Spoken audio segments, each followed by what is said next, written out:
Este libro es bonito, tiene varios problemas. Había un libro bien común usado antes, no sé si lo conocen, el Humberto Asmat, de Física 3. Seguro se encuentran en la puerta 3 al frente sus copias todavía. Yo una vez tenía la copia que había comprado, pirata, ¿no? Copia. Y yo fui al salón de clase y mi profesor era Humberto Asmat. Y vio que yo estaba usando la copia y dijo, voy a tener que ir un día con policías a... No, sí, porque yo estaba usando la copia que había comprado al frente. Yo estoy usando mis notas, pues, ¿no? Pero él era el autor del libro, pues, entonces... ¿Cómo? Aquí hay una profesora, Lourdes Cala. ¿Ya? Y sus libros lo ven en la frente. Y ella dicta acá. Parece la lineal y Ah, ya. En copia.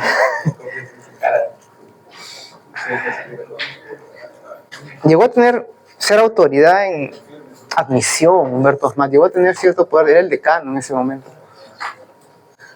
Aunque ya ahorita ya falleció hace unos añitos también, hace 4 o 5 años. Bueno, a todos nos llega la irreversibilidad, ¿no? La segunda ley de la termodinámica.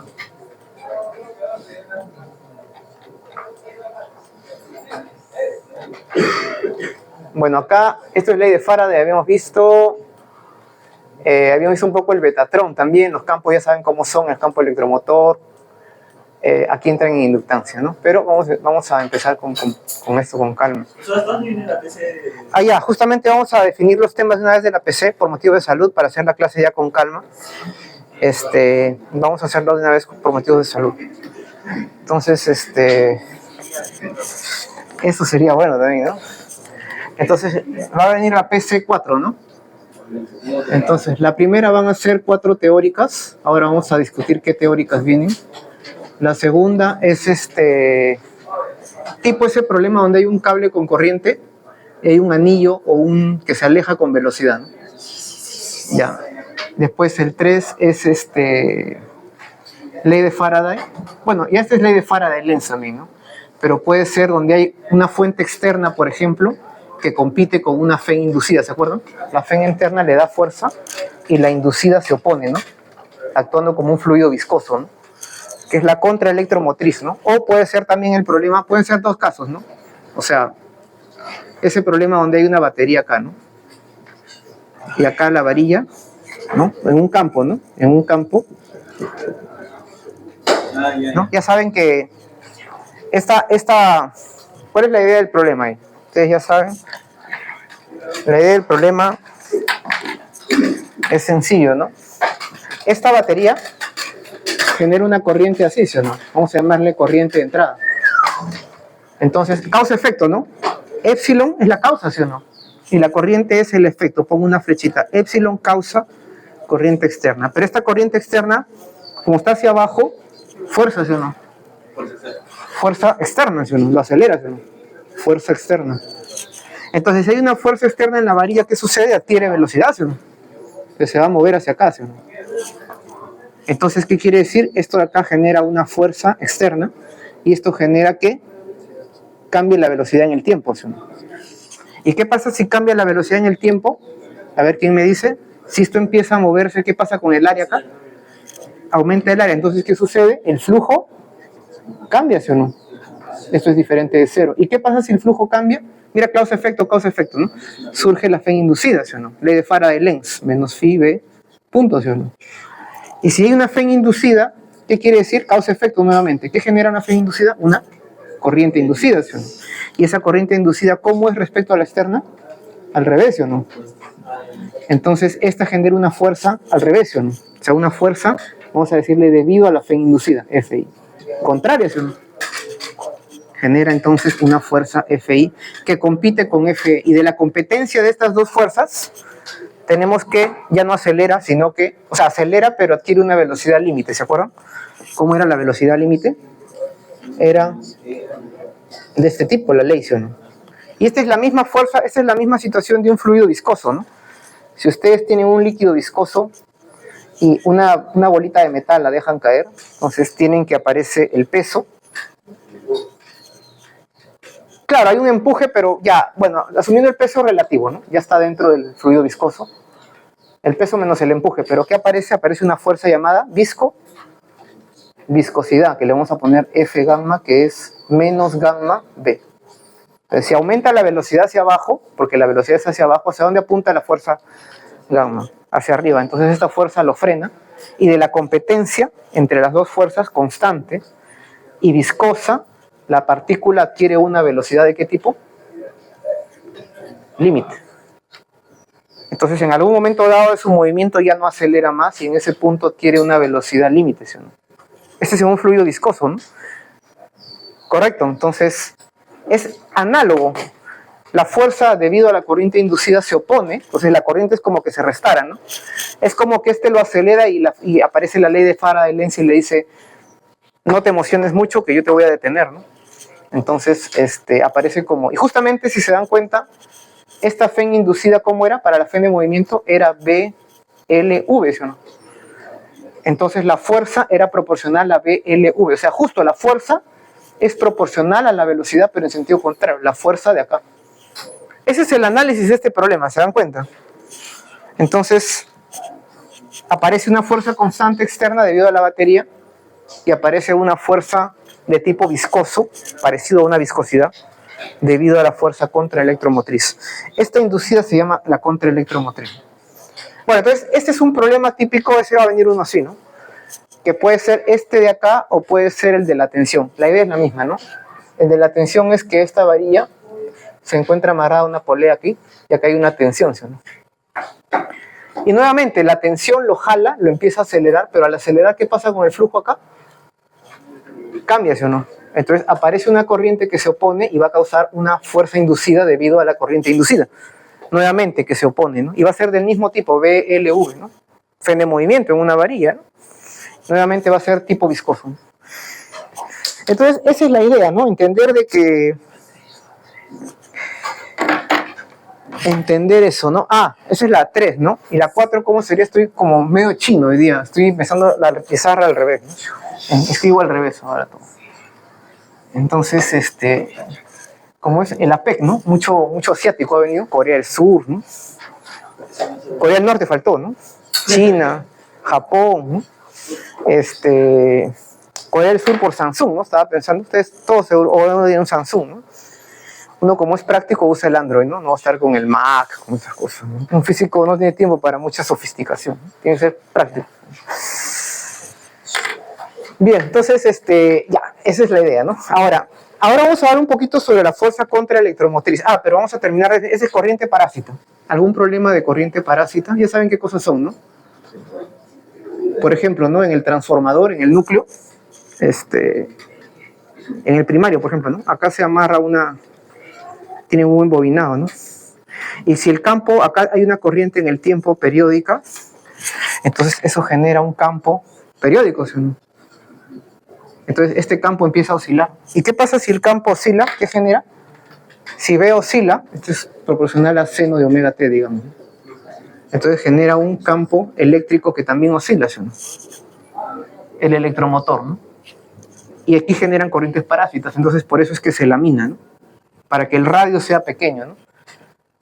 Ese problema de la potencia media, ¿no? De la potencia media, se promedia en el tiempo, ¿no? Es proporcional al radio al cuadrado, a la cuarta, ¿no? Entonces, disminuyendo el radio de la corriente parásita, ya no disipa tanto, ¿sí? Por eso se lamina el transformador, ¿no? Porque ya de por sí tienes pérdida en las resistencias, ¿no? Y en un transformador tú quieres que toda la potencia del primario vaya al secundario y toda esa potencia vaya a la línea, ¿sí? Tú no quieres pérdidas. Pero también te puede servir la corriente parásita, ¿no? En un horno de inducción electromagnética o en una cocina, ¿no? ¿Han usado alguna cocina de inducción electromagnética? Una es una cocina eléctrica, pero hay otra que es la cocina de inducción, ¿no? Tienes que poner una ollita que se compra específica, ¿no? Yo usé una así en Eslovenia, justamente, ¿no? Y yo no sabía usarla al comienzo, yo nunca había usado eso, ¿no? Entonces, si no puedes poner cualquier hornilla, ¿no? Tiene que ser metálica de manera que complete el circuito, ¿no? La hornilla va a cerrar el circuito y por corriente parásita, entonces calienta bien rápido. Bien, y el último problema sería calcular L, ¿no? Justamente es la inductancia, ¿no? Entonces ahora vamos a ver, puede ser de un toroide, por ejemplo, comparar un toroide ideal con uno más real, o puede ser de una antena de televisión. Vamos a ver ahora el ejemplo, ¿no? una antenita donde haya corriente y flujo magnético, ¿no? No es difícil, ¿eh? Vamos a ver cómo entendemos la idea de... Pero el capítulo sí es más pesado. Ahora vamos a ver por qué, ¿no? Porque ahora tenemos corriente dependiente del tiempo, en principio, ¿no? Queremos estudiar la dinámica.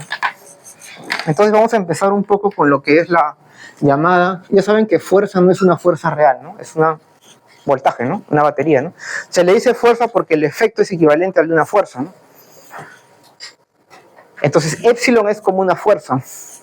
La carga va a ser como una posición. La corriente va a ser la velocidad. Es la derivada de la posición. El resistor va a ser como un coeficiente de viscosidad.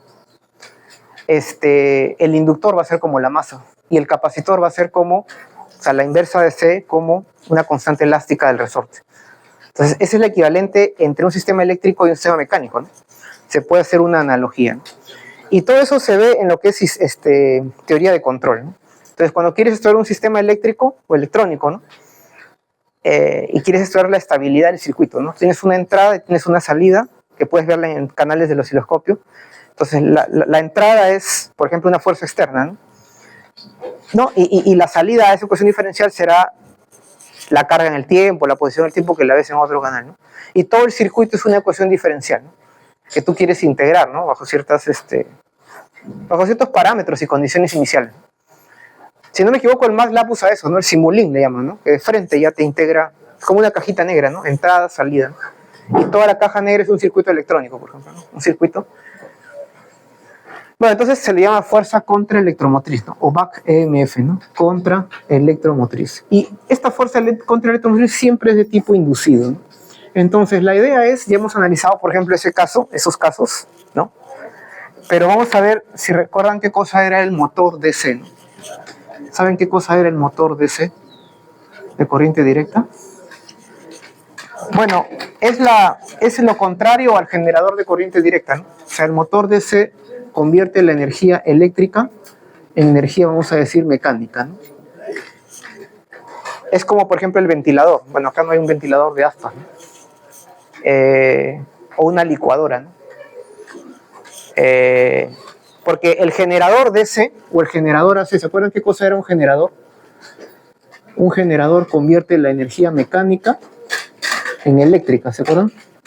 Por ejemplo, ¿no? Tienes una bobina y la haces girar, ¿no? Por algún medio mecánico, ¿no? Por algún medio mecánico lo haces girar, entonces tienes energía mecánica, pero esto gira en una región donde hay un campo magnético, digamos que sea B acá. Entonces, al girar, ¿no? Aparece un omega, ¿sí o no? Perdón, no, omega es externo. Gira y aparece una FEN inducida, ¿se acuerdan? ¿Por qué? Porque cambia el teta, ¿no? ¿Se acuerdan? De la fórmula B a coseno de teta, ¿no?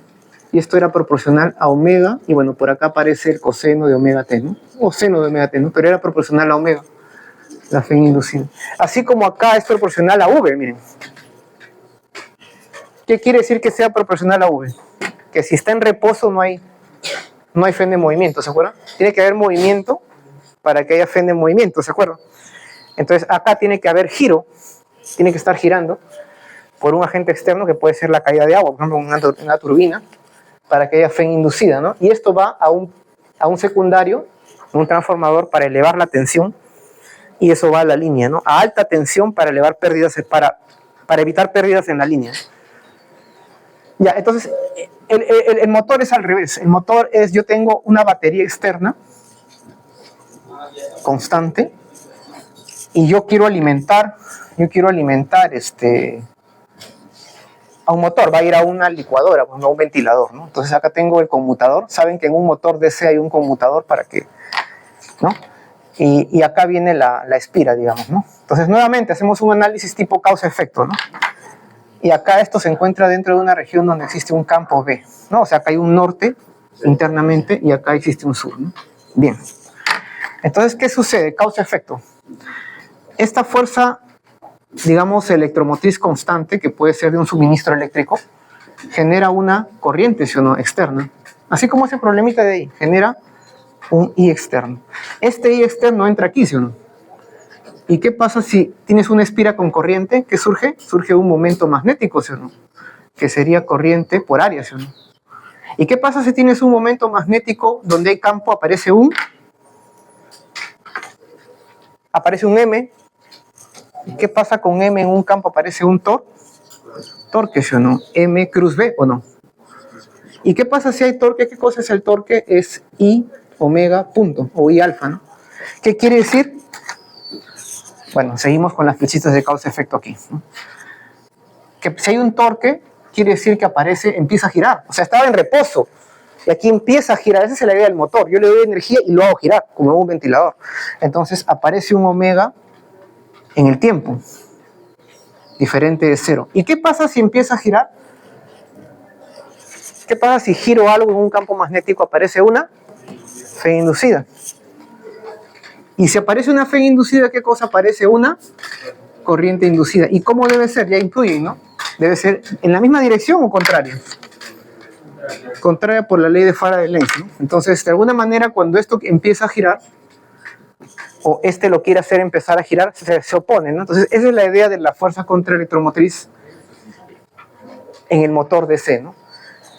Entonces, esta es una teórica que viene, por ejemplo, ¿no? Así que, esa es la idea, ¿no? Entonces, ¿qué quiere decir? De que la corriente demora en estabilizarse, por decirlo así, y que la frecuencia no salta a un valor constante, sino que la frecuencia de alguna manera se espera que vaya de cero hasta una frecuencia límite, ¿sí o no?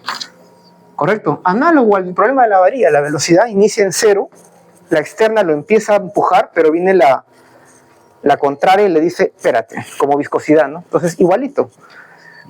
Este de acá le empieza a dar energía, lo empieza a hacer girar, pero aparece la contraria. De manera que el salto en frecuencia no es directo, sino toma un tiempo, ¿sí o no? Entonces, cuando un ventilador enciende, no es que aprenden el botón del ventilador y ya está encendido, ¿no? Tiene que demorar hasta que ya se estabiliza, ¿sí o no? Tiene que partir de cero el omega del ventilador, ¿sí o no?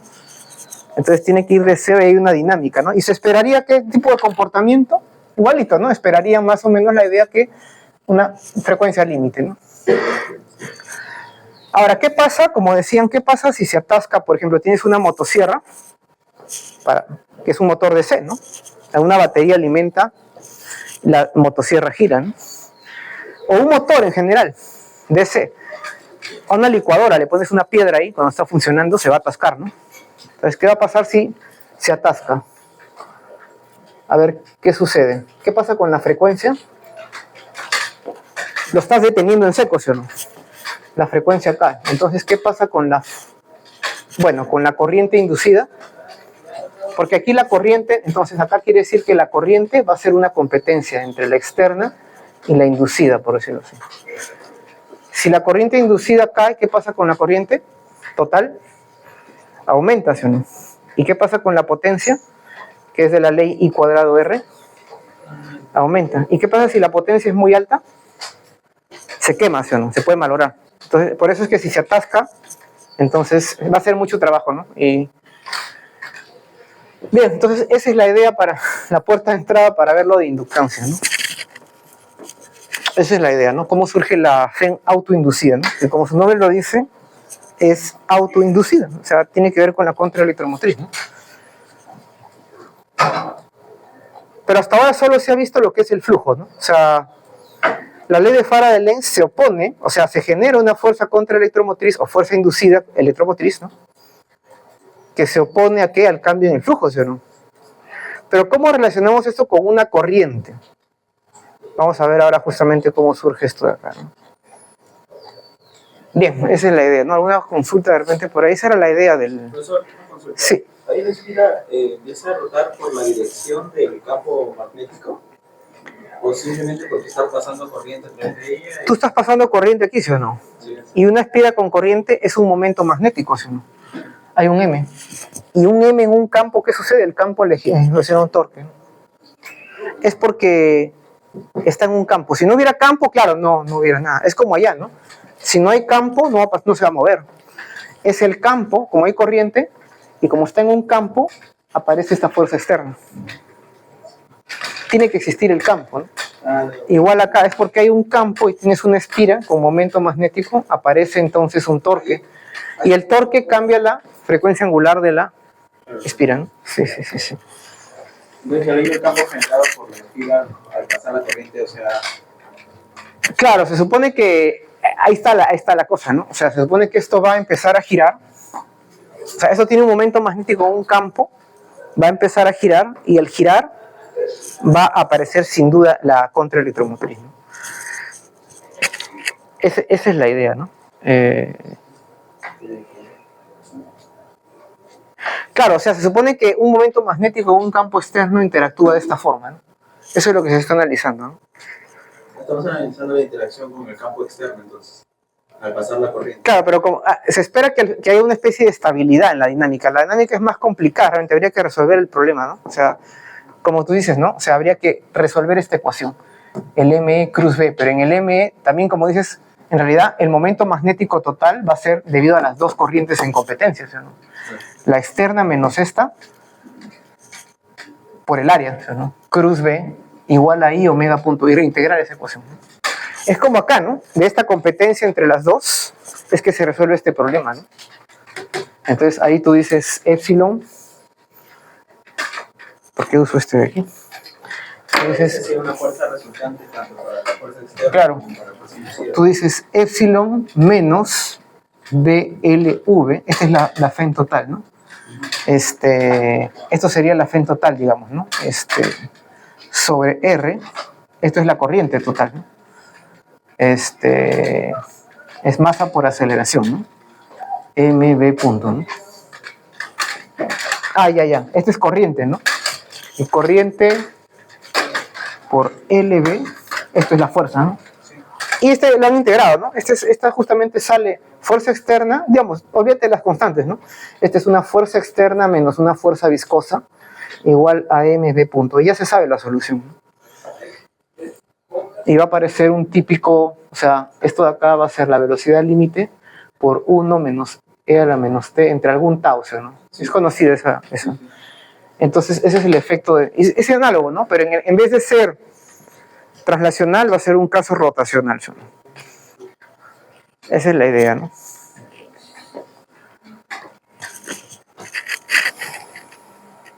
Por ejemplo, en ese de la rueda de la fortuna, ¿no? Que dice, tienes una varilla y si tú la haces girar en un campo magnético, entonces apareció una fe inducida, ¿se acuerdan? Esto se comporta como, mientras esté en omega, esto se comportaba como una batería, ¿se acuerdan? Que era un medio de BL cuadrado omega, ¿se acuerdan?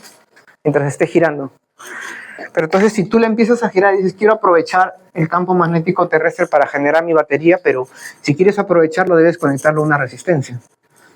Y entonces acá, esta fe inducida, porque este es un I, hay que distinguir la I de la batería, este es un I porque es inducido, debido al giro, de omega en un campo, te genera una corriente inducida que va así, que va así.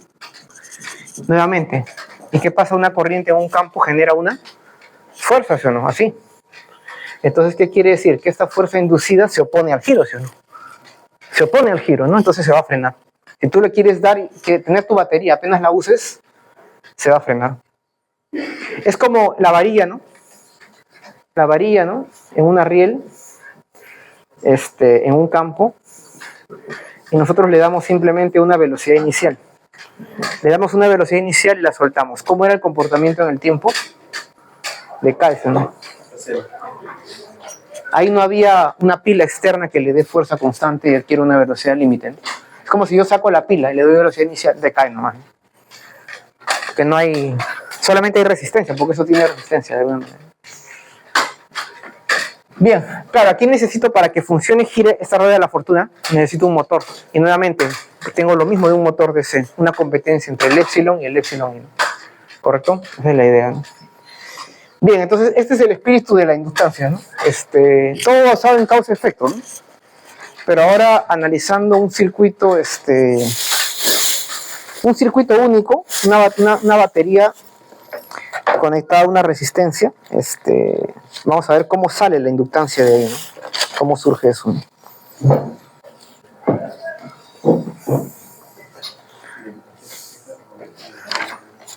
Bien, vamos a ver. Ya, entonces vamos a asumir un circuito. Bueno, vamos a empezar por acá.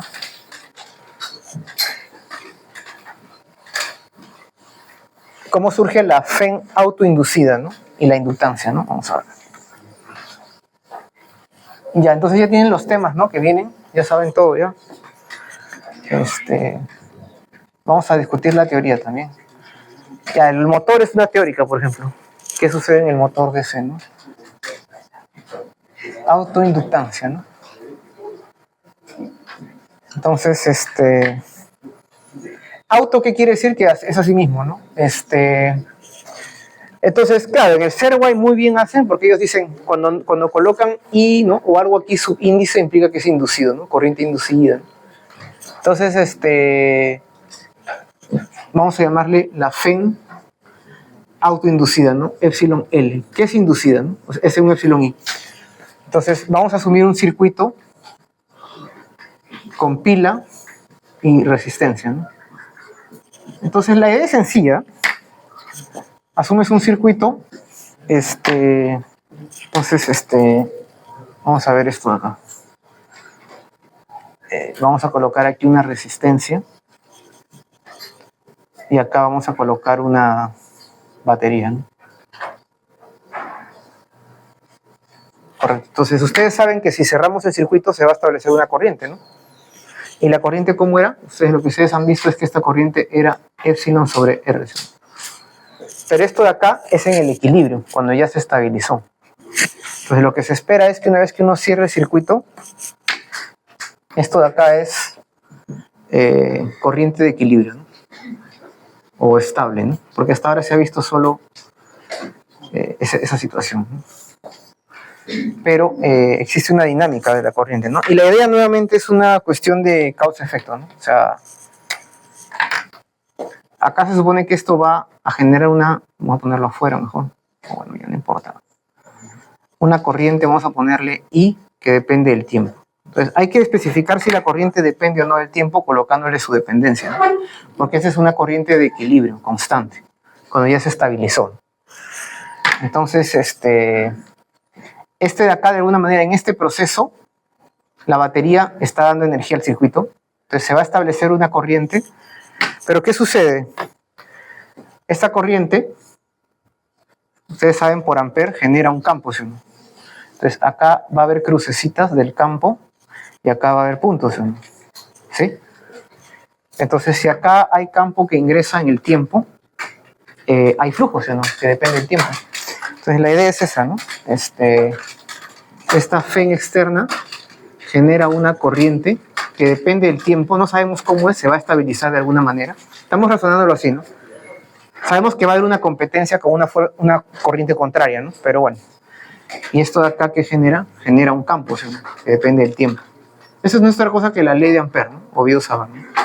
Y esto genera un flujo que depende del tiempo, ¿sí? Entonces quiere decir que en esta espira, que es el circuito, hay un flujo que está aumentando en esta dirección en el tiempo, ¿no? Entonces, ¿qué sucede? Debería haber una corriente inducida contraria, ¿sí? ¿No? Uno esperaría una corriente inducida así, ¿sí? ¿No?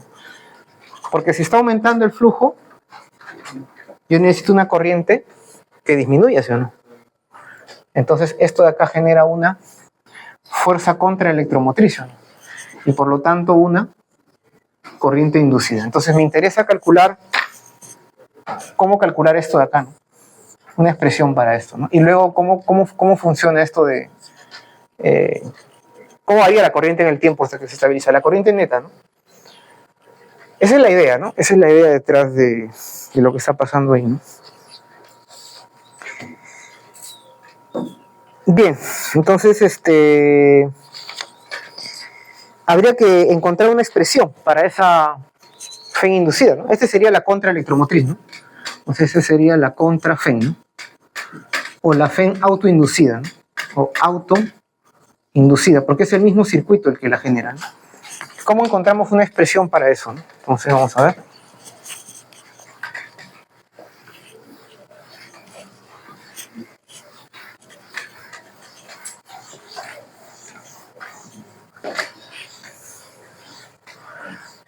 Bueno, entonces, tenemos que tener en cuenta lo siguiente, ¿no? De acá, del mismo circuito, entonces que esto de acá, para la varilla tenía una expresión para el motor tenía otra expresión, y así, no va a depender del sistema. Entonces, para nuestro circuito, tenemos que esta fuerza inducida contra electromotriz, ¿a qué es igual? Faraday. Faraday es menos phi b punto, ¿sí o no? Eso es sí o sí. Ahora, el flujo es proporcional al campo, ¿sí o no? Porque el campo es el que está aumentando, no está variando ni el ángulo ni el área, ¿no? Entonces, acá tenemos entonces por otro lado de que el flujo es proporcional al campo, ¿sí o no? Y el campo es proporcional a la corriente, ¿sí o no?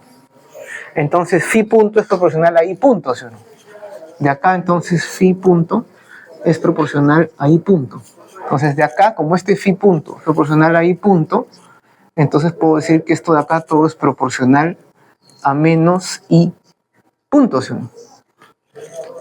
Entonces, ¿qué quiere decir?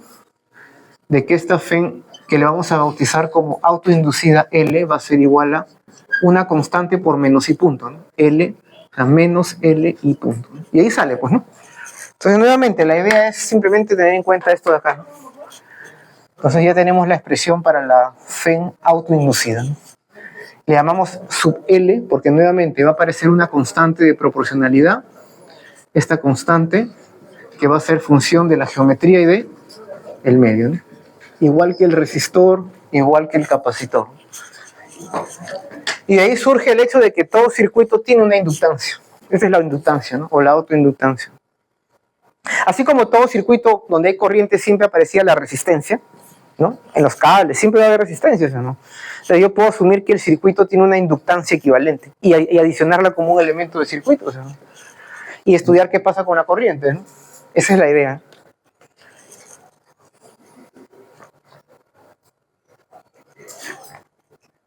Entonces, esa sería la FEN autoinducida, ¿no? Digamos. Pero fíjense cómo es la fórmula, ¿no? Es menos L y punto. Y L es una constante generalmente positiva, así como el resistor, la resistencia es positiva, el capacitor también C era positivo. Entonces, ¿qué quiere decir? De que el epsilon L puede ser positivo o negativo dependiendo si la corriente aumenta o disminuye.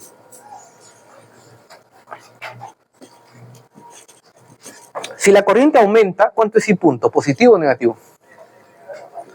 Positivo. En este caso, en tiempo cero, cuando no está conectado, ¿cuánto vale la corriente? Tiempo cero. Cuando no está conectado, cero.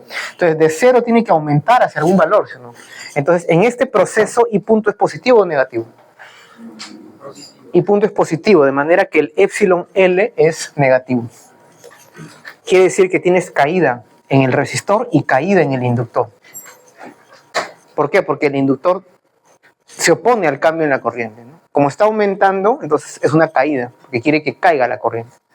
En otro proceso, cuando I punto sea negativo, la corriente empieza a caer, el inductor dice, no, espérate, no quiero que caiga, se opone al que caiga. Entonces, el inductor va a hacer de que la corriente no salte a un valor estable rápidamente, sino que tome un tiempo en estabilizarse, ¿no?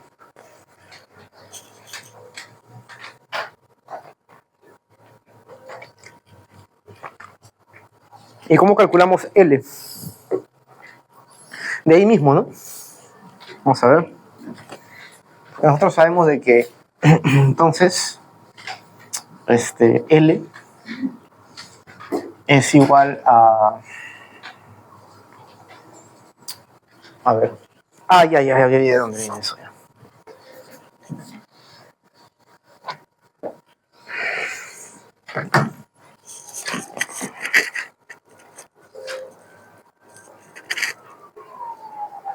Ya está arriba, ¿no? Lo que pasa es que puedo tener más de una espira, ¿no? En general. A ver, quiero ver cómo...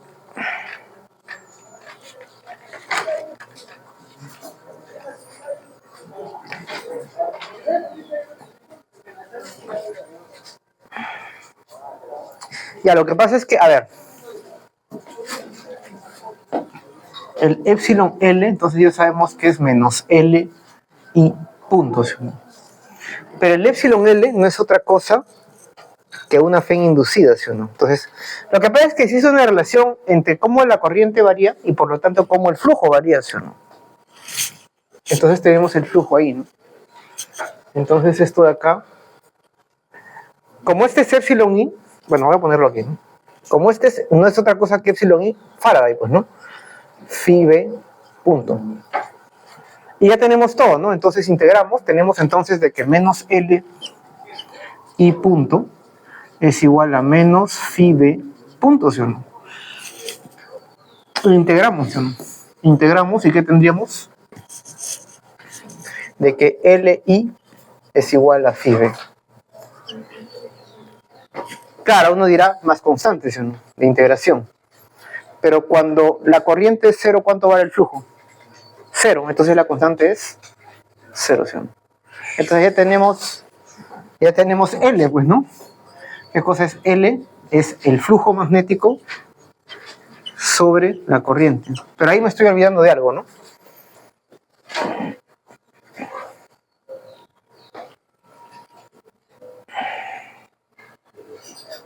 Claro, me falta un N, ¿no? En algún punto no estoy considerando un N, ¿no?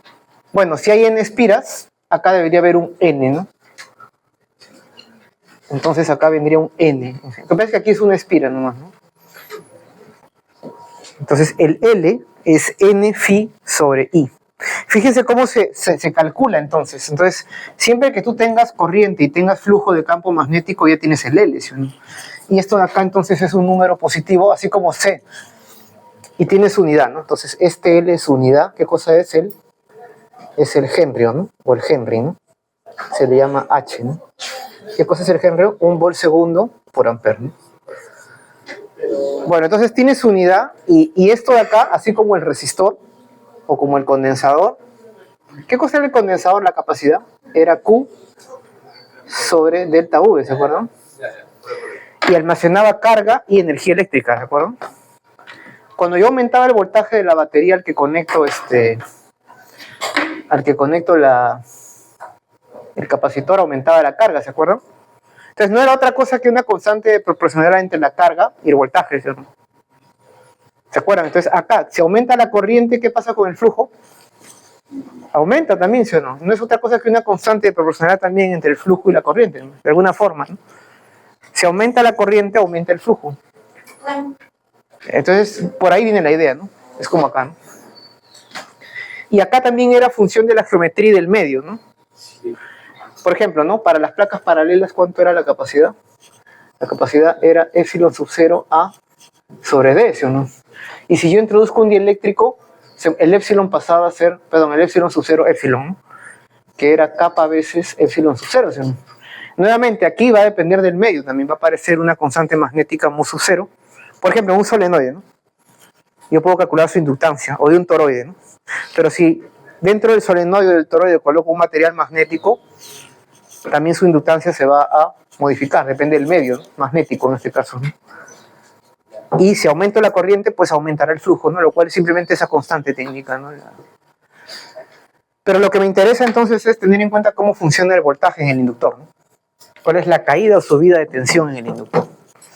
Que no va a ser igual que un resistor. Porque un resistor, siempre en la dirección de la corriente es una caída, ¿sí o no? Tú tienes una resistencia entre dos puntos del resistor, de A a B. Si la corriente va de A a B, ya sabes que en A hay mayor voltaje que en B, al toque, ¿sí? No hay problema.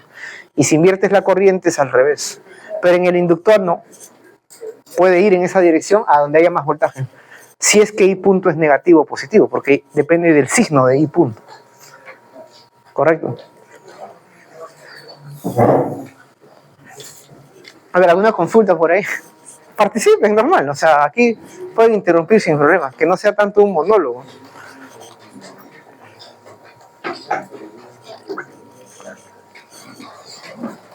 Ese tema es un poquito complicado, ¿no?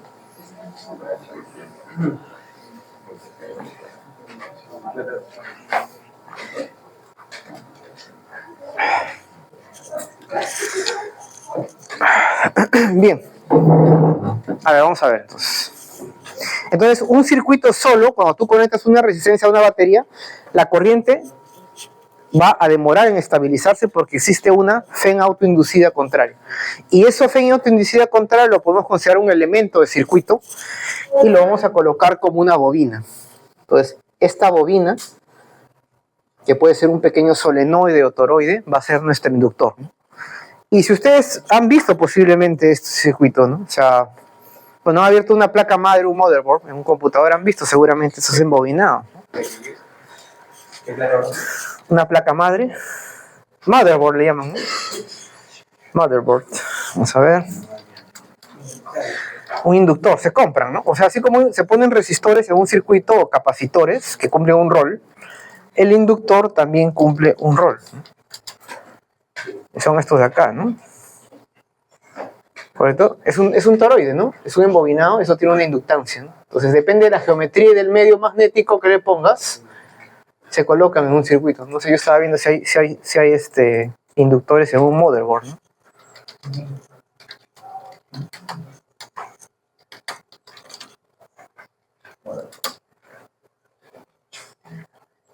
Bueno, acá está, pues, ¿no? Por acá hay uno, ¿no? En una placa madre, ¿no? De la computadora. Ahí tienen chips, pues, ¿no? Tienen transistores, tienen un circuito bien complicado, ¿no? Pero ahí hay inductores también que cumplen un rol, ¿no?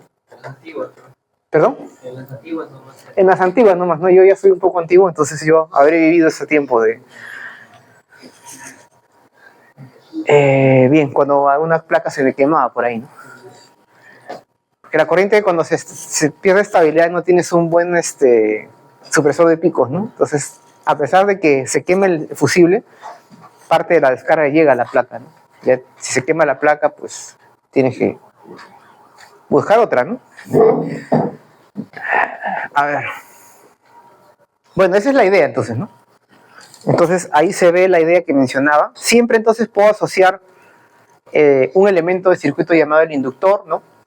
Henry es la unidad, el henrio. Acá está la fórmula de la fuerza autoinducida, la FEN.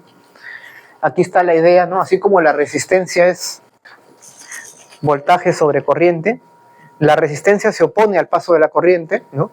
Actúa como una viscosidad para la corriente, digamos, ¿no? Menos I por R es la caída, ¿no?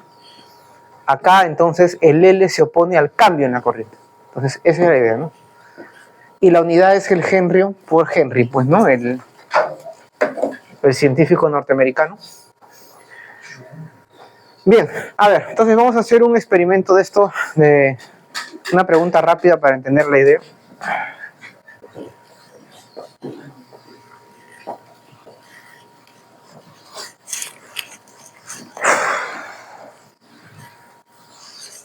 Sí, el libro de Medina, ¿no? Tiene bonitos problemas de esto.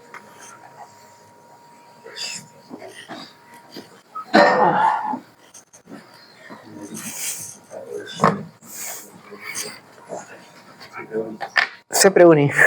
No, ese sí tiene buenos problemas. Medina sí tiene buenos problemas. Ya, chicos, vamos a ver esta pregunta rápida, 32.1, que no es tan rápida. O sea, bueno, hay que tener bien el concepto claro. Es un poquito, es que puede confundir un poco, ¿no? Pregunta rápida, 32.1.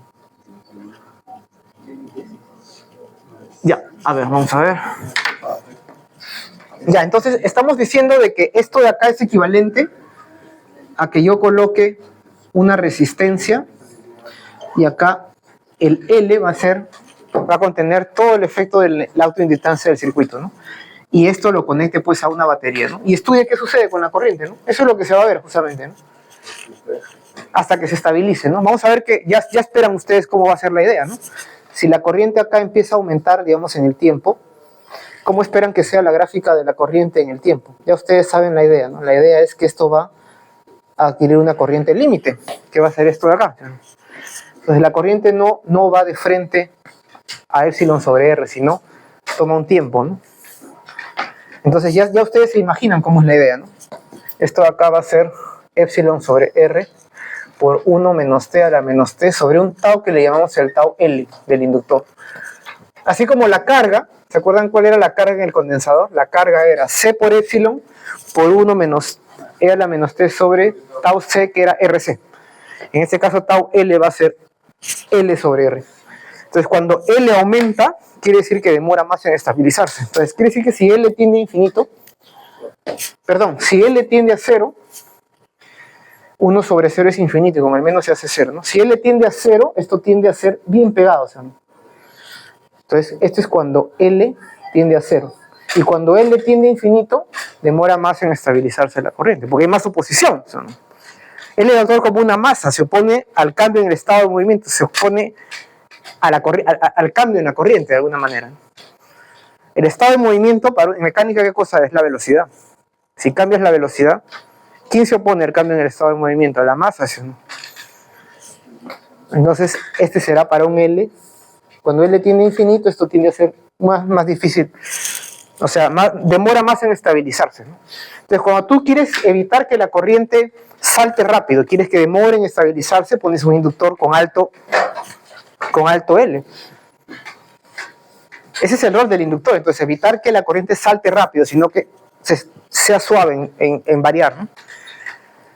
Entonces, por ahí entiendo la idea de querer proteger un circuito donde hay chips o cosas que se pueden quemar, ¿no? Tú quieres que la corriente no salte rápido, porque el cambio brusco en la corriente... ¿Qué pasa si la corriente cambia bruscamente? Esto es muy grande. Si I punto, o sea, si la corriente da un salto, I punto vuela. ¿Sí o no? Ustedes ya saben eso, ¿no? O sea, si tienes, por ejemplo, una función escalón, ¿cuál es la derivada de la función escalón? Es una delta, ¿sí o no? Es un pico. Entonces tendrías, si este es tu corriente, salta muy rápido, es un pico de corriente muy rápido, un cambio abrupto, entonces la fuerza contra electromotriz es un pico, es un impulso, es como una fuerza impulsiva, ¿no? Que actúa en poco tiempo, ¿no? Entonces esa es la base de la lámpara fluorescente, ¿no? Que es el laboratorio 5, ¿no? La lámpara fluorescente tiene un reactor donde hay un inductor, hay un L, o sea, un reactor, y tiene un arrancador, ¿no? Que es un arrancador que, bueno, que de alguna manera lo que busca es que sea rápida el cambio en la corriente. Entonces, al ser rápido el cambio, la FEN autoinducida contra la electromotriz es un impulso eléctrico, ¿no?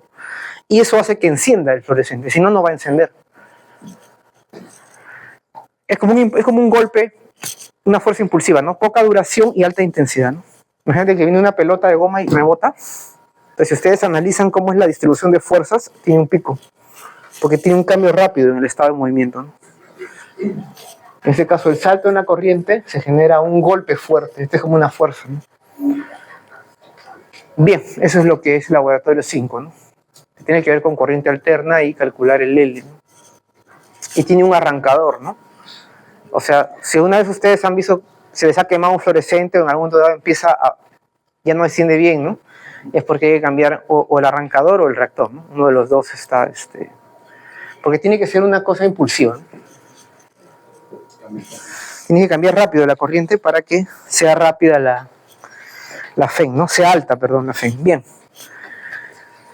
Bueno, entonces dice, una bobina con resistencia cero, o sea, estamos analizando el rol de un inductor solito, ¿no? Tiene sus extremos señalados como A y B.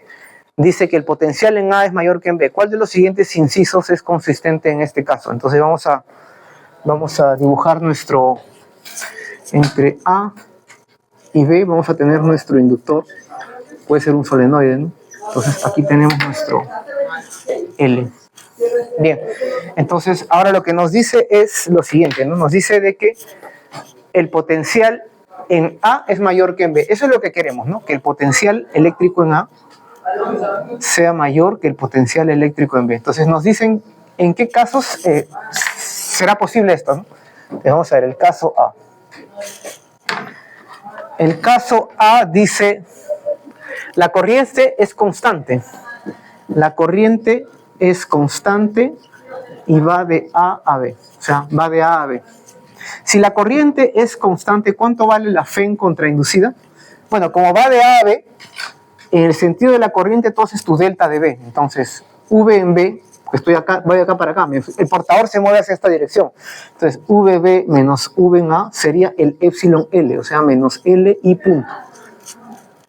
Este es el espíritu del inductor. Entonces, tú tienes que tener en cuenta, me muevo de A a B, entonces final es B, inicial es A. Y la diferencia es la FEN en el inductor. Y ahí aplicas tu fórmula, menos L y punto. Entonces, ahora, si estoy yéndome de A a B y la corriente es constante, ¿cuánto vale el epsilon L?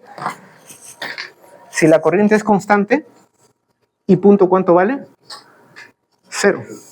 Entonces, el epsilon L, ¿cuánto vale? 0. Entonces, cuando la corriente es constante en un inductor, ¿no? Si la corriente es constante, ¿no? Entonces, el inductor es equivalente a un circuito, una línea nada más. O sea que no hay diferencia potencial. Entonces, cuando la corriente acá se estabilizó, por ejemplo, el inductor es como si no existiera, fuera un cable sin nada ya. ¿Correcto? No hubiera nada, fuera un cable en corto nomás. Y en ese caso la corriente, bueno, es epsilon sobre R nada más. Ustedes ya saben, epsilon sobre R. Ya está. Ahora, bien, la parte B. La parte B dice, la corriente es constante y se dirige de B a A. Bueno, pero si la corriente es constante ya te están diciendo de frente todo, ¿no? Entonces la FEN inducida es 0. Ahora viene la parte C. La parte C dice, la corriente está en aumento y se dirige de A a B. O sea que I punto, ¿cómo es? Positivo, ¿sí o no? Y va de A a B. Entonces, ¿qué sucede?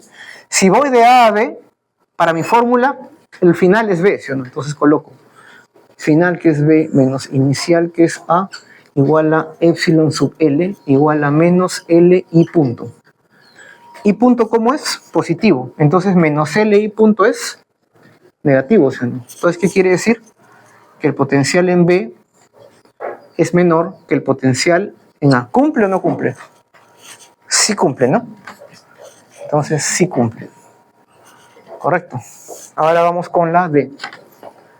Entonces la C sí cumple. Estos no cumplen y este sí cumple. Entonces vamos a ver con la D.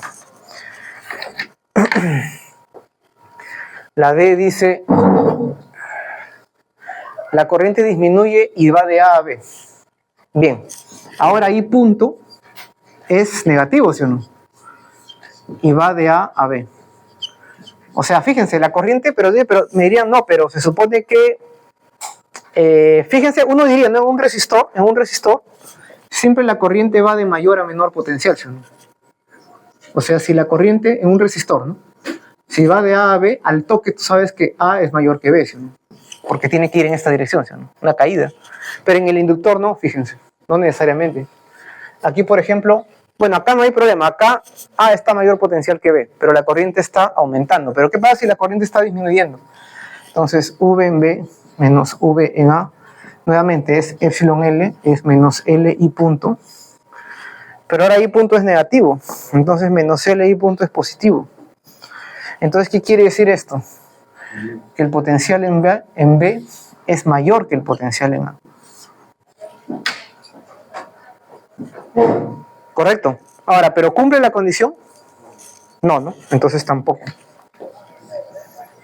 Pero fíjense que sí, la corriente puede ir de A a B y sin embargo B está a mayor potencial que A. ¿Correcto? Entonces no es como en el resistor, ¿no? Que siempre la corriente va en la caída, en la dirección de caída. Aquí la corriente puede ir en la dirección de subida. ¿Por qué? Porque se opone al cambio. Depende de cómo sea el cambio. Tiene el signo de I punto, pues, ¿no? Tiene el signo de I punto, ¿no? A ver, la E. Dice,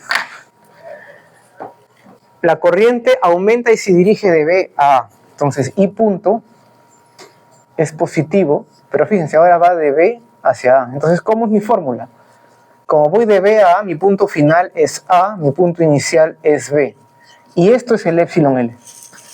¿Correcto? Ahora estoy al revés. Ahora voy de B hacia A. Entonces, yo, para aplicar mi fórmula, la diferencia potencial es final menos inicial. Porque mi portador es el que va en la dirección de la corriente, ¿sí? El que está expuesto a ese cambio en la energía, ¿sí? Entonces, A menos B sería EL, y esto es menos L I punto. Pero I punto es positivo, con este menos se hace negativo, y a partir de acá tenemos que BA es menor que B en B. ¿Cumple? Tampoco. Porque yo quiero que A sea mayor que B, tampoco cumple. Y vamos a analizar el último. Entonces en el último dice, la corriente es decreciente, o sea, I punto es negativo, y va de A a B. ¿Sí? No, de B a A. Bueno, ustedes ya intuyen que este sí va a cumplir, ¿no? Entonces, como va de B a A, final es A, inicial es B, igual a EL, y esto aquí es igual a menos L I punto. Como I punto es negativo, todo esto es positivo, entonces implica que A tiene mayor potencial que B. Entonces, ¿cumple o no cumple?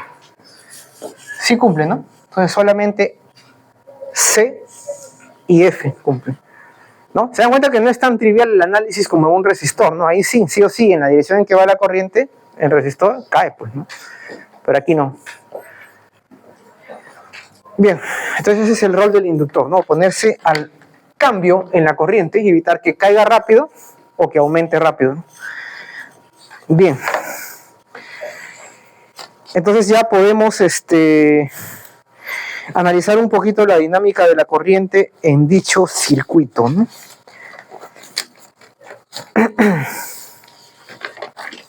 Y luego calcular la autoinductancia para diferentes elementos, ¿no? Un solenoide, toroide, antena de TV. Y bueno, vamos a calcularlo, ¿no? Vamos a ver, ¿sale? Inductancia de un solenoide, ¿no? Facilito, ¿no? Tienes n vueltas y longitud L, ¿no? Para no confundir con el L mayúscula, aquí le pone minúscula, pues, ¿no? Bueno, y ustedes ya saben en el solenoide cómo es el campo y aplican esta formulita, ¿no? La corriente está fija en el solenoide, el flujo es B por el área, el N es conocido, pero el flujo depende de B, pero B tiene un N, entonces va a salir un N cuadrado. Entonces ahí sale un N cuadrado, ¿no? Vamos a ver entonces para el solenoide. ¿Por qué es importante el solenoide? Porque es algo que se puede adaptar a diferentes cosas, ¿no? Por ejemplo, el magnetismo en la materia, decíamos, un cilindrito magnético, sabíamos que las corrientes moleculares se anulaban en el interior y era como tener un solenoide externo, ¿sí? O por ejemplo, ¿por qué era útil el condensador de placas paralelas? Porque era fácil de calcular la capacidad y a partir de ahí, de la expresión de la energía, tener la densidad de energía eléctrica, ¿de acuerdo? Era un medio de epsilon sub 0 E al cuadrado, ¿no? Entonces el solenoide nos va a ayudar en ese aspecto, porque podemos calcular el solenoide, la inductancia, en función del volumen, y cuando calculamos la densidad de energía magnética guardada en el campo magnético, entonces sale de ahí directamente, ¿no? Bien, vamos entonces a calcular eso de ahí.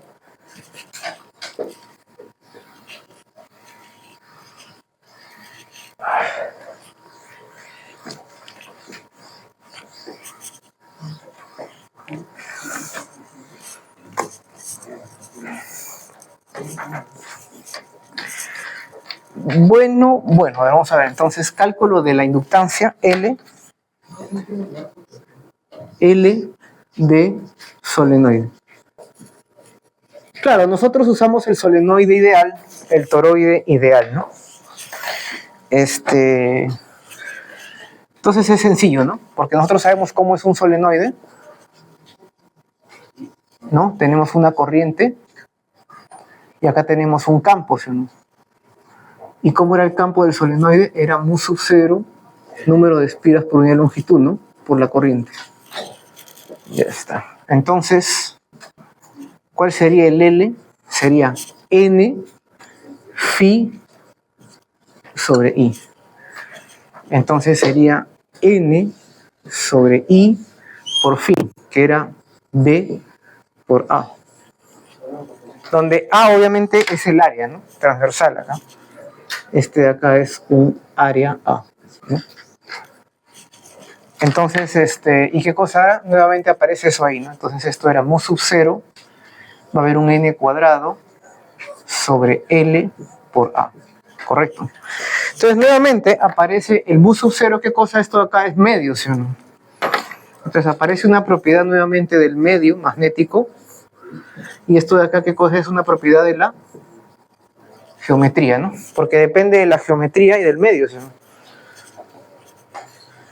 Si colocamos en un material magnético, esto pasa a ser un mu, ¿correcto? Entonces mu sub 0 en un medio magnético pasa a convertirse en mu. ¿Qué cosa era? 1 más la susceptibilidad magnética, mu sub 0, ¿no? Entonces para el hierro, por ejemplo, eso va a aumentar la inductancia, ¿no? Entonces si colocamos un material magnético, ferromagnético, por ejemplo, el L va a aumentarse, ¿no? También aumenta con el N cuadrado, más vueltas, más inductancia, ¿no? Y bueno, la geometría, ¿no? Si aumento el área, es de esperar que el flujo aumente, ¿sí o no? Para una corriente dada.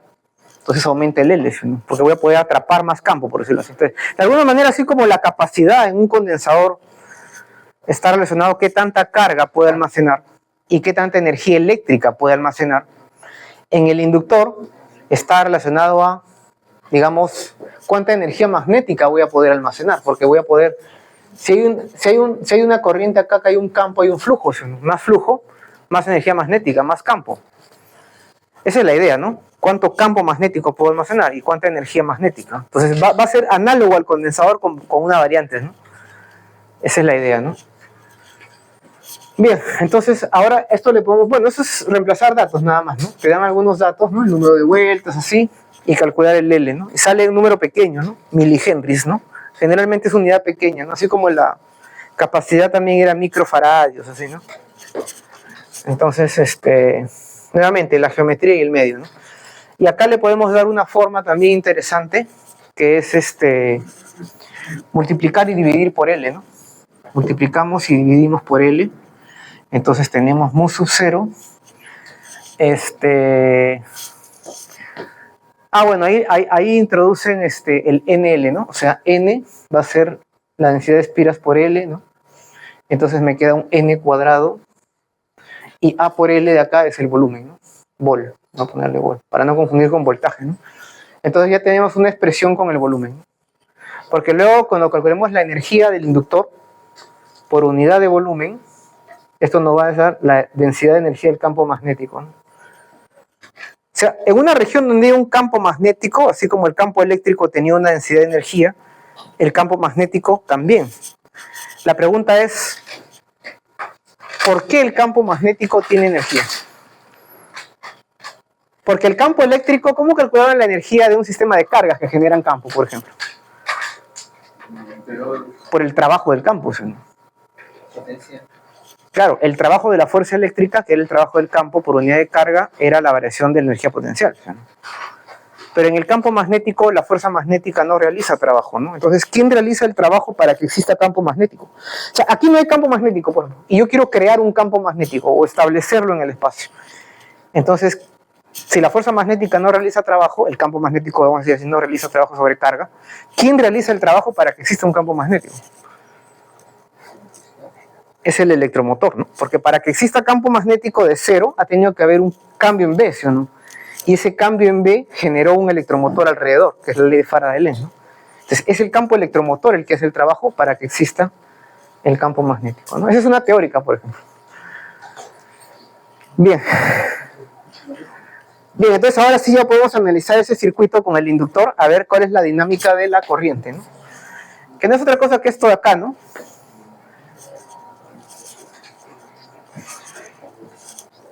Vamos a ver. Toma una fotito por ahí.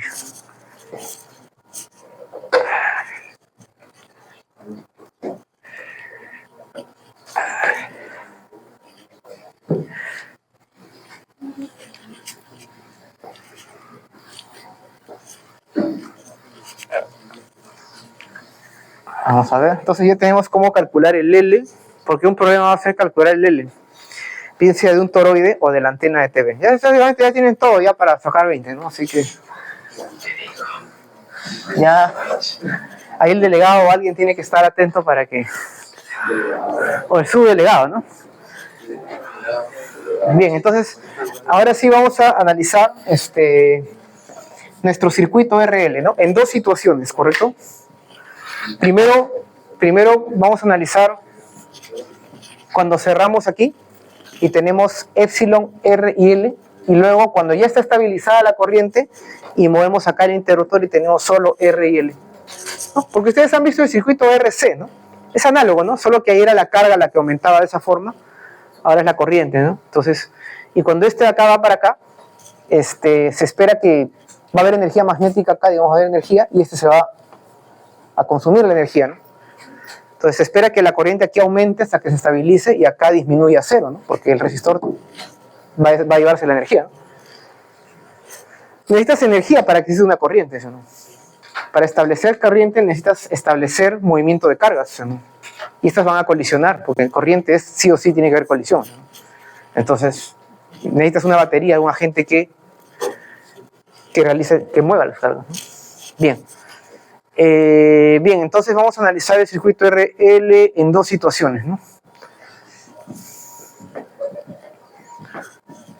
Entonces es el circuito RL, ¿no? En dos situaciones, ¿no? O dos casos, ¿no? Vamos a ver, ¿ya? Uno es, según el circuito de esa figura, ¿no? Es cuando tenemos, ¿no? Tenemos una batería, tenemos una resistencia y tenemos un inductor. Y la corriente va desde 0 hasta un valor de equilibrio, hasta que se estabiliza, ¿no? Y el segundo caso es cuando sacamos la batería, ¿no? Y tenemos simplemente R y L, ¿no? O sea, la batería ya se sacó y la corriente cae desde su valor de equilibrio en el que estaba a 0. Entonces, esto de acá me importa porque son las condiciones iniciales en que voy a integrar, ¿no? En un tiempo 0, aquí la corriente es 0, no está abierto el circuito, y se va a empezar a estabilizar, ¿no? Y en el otro caso la corriente ya estaba estabilizada y va a empezar a caerse, ¿no? Entonces, esas dos situaciones me interesan, ¿no? Entonces, vamos a ver el caso 1, ¿correcto? Estas son dos situaciones, ¿no? Uno o dos casos, ¿no? Entonces, vamos a empezar con el caso 1. Entonces, en el caso 1 tenemos equivalente ahí, cerrar el interruptor S1 y dejar S2 como está, ¿no? Entonces, cerramos S1, entonces vamos a tener la batería, aquí vamos a tener el resistor y acá vamos a tener el inductor, ¿correcto? A ver, vamos a ver. Ya, entonces, claro, vamos a asumir acá una corriente.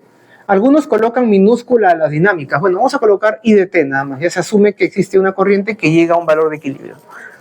Y simplemente, pues, partimos de un punto y aplicamos la ley de Kirchhoff, ¿no?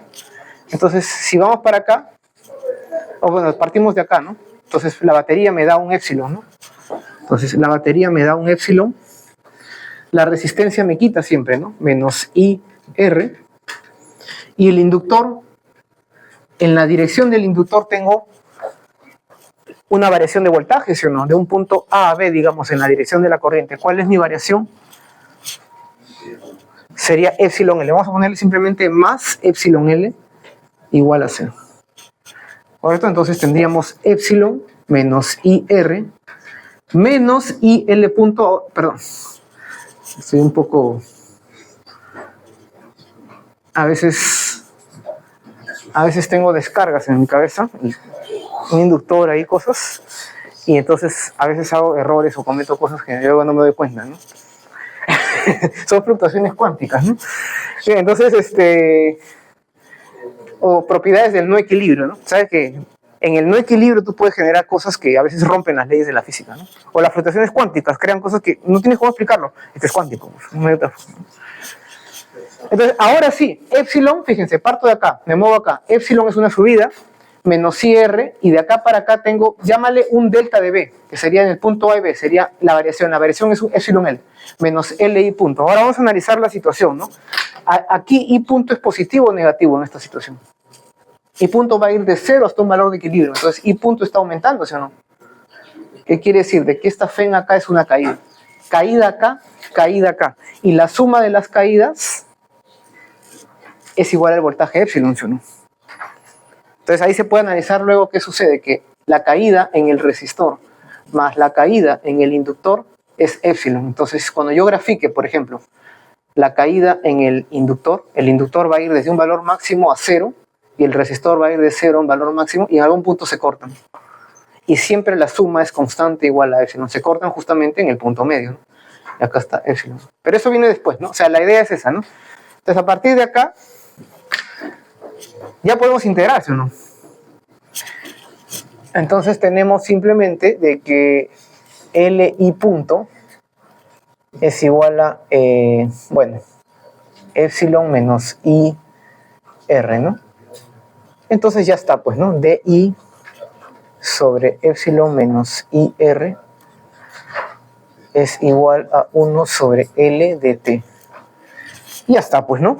Y cuando integremos, usamos adecuadamente los límites, ¿no? Entonces Entonces, cuando vayas de 0 a t, aquí va a ir ¿de dónde? De 0 a i de t. ¿Correcto?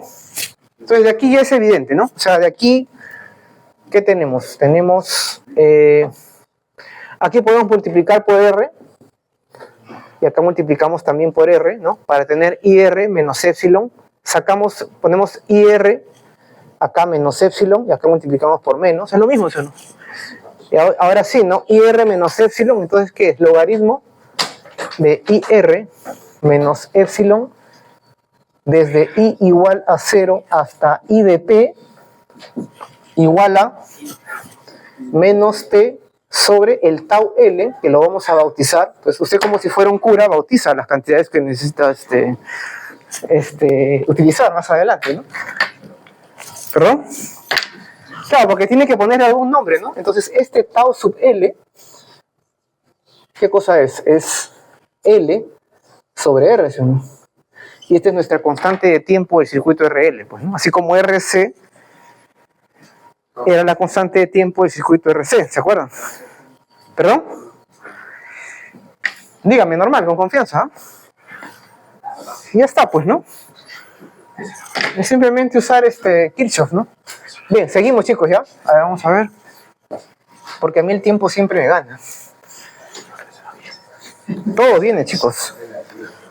Pero ya saben lo que va a venir también, así que... Vamos a ver cómo están estas últimas prácticas. Pues no, ha estado muy difícil la última práctica. Fue un poquito pesada, ¿no? Es que se están entrenando ya para el final, pues. Ahora, depende de cómo lleguen al final, vamos a ver cómo calificar. Depende, como digo, como doctor, ¿no? Como médico, cuánta anestesia al calificar va a ser necesaria, ¿no? Sin anestesia, o ponemos anestesia al calificar para más suave, ¿no? Entonces vamos a tener que ser, ¿cómo se dice? Médico de primer mundo, o médico de tercer mundo. Médico de clínica o médico de carnicero, ¿no? A ver, no, broma, ¿no? Entonces aquí, ¿qué tenemos? Logaritmo, ¿no? Logaritmo de ir menos epsilon sobre menos epsilon, ¿no? ¿O estoy mal yo? No, de que estoy mal, eso ya me queda claro, pero... menos t sobre tau L, ¿no? Ya está, ¿no?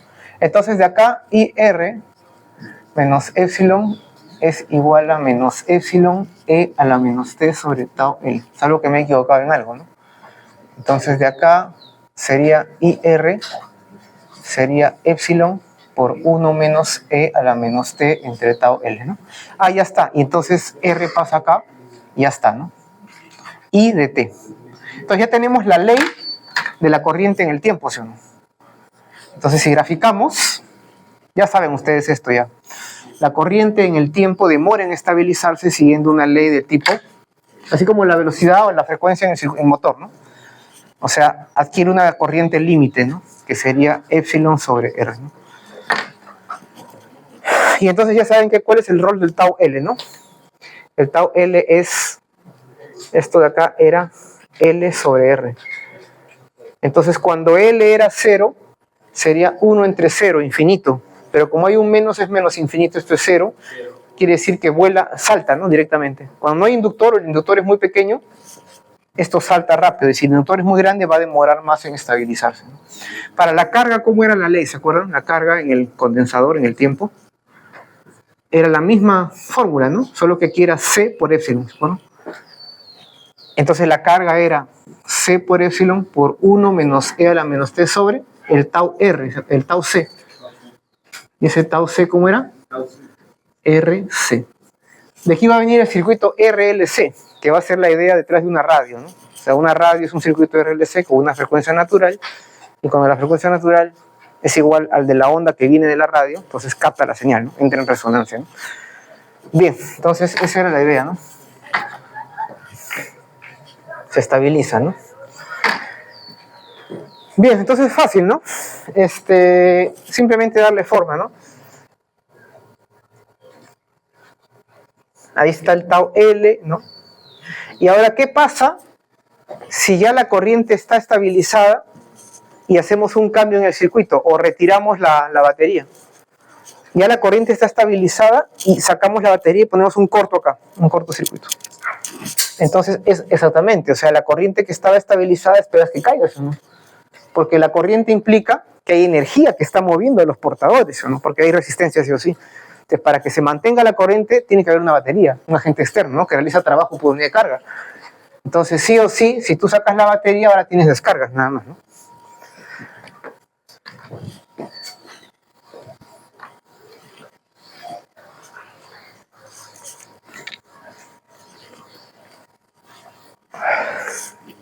Bien, entonces ahora es el segundo caso, ¿no? Porque estábamos viendo dos casos, ¿no? Ahora el segundo caso es, una vez que se estabilizó la corriente, sacamos la batería o, equivalentemente en este circuito, hacemos un cambio en el interruptor, ¿no? O sea, pasamos S2 a B, ¿no? Nos olvidamos de la batería y pasamos acá. Entonces tenemos RL y ya la corriente estaba estabilizada, ¿no? Entonces ahora va a decaer en el tiempo, ¿no? Entonces ese es el caso 2. Ah, perdón, 2 le he puesto así, ¿no? Entonces ahora tenemos lo siguiente, ¿no? Tenemos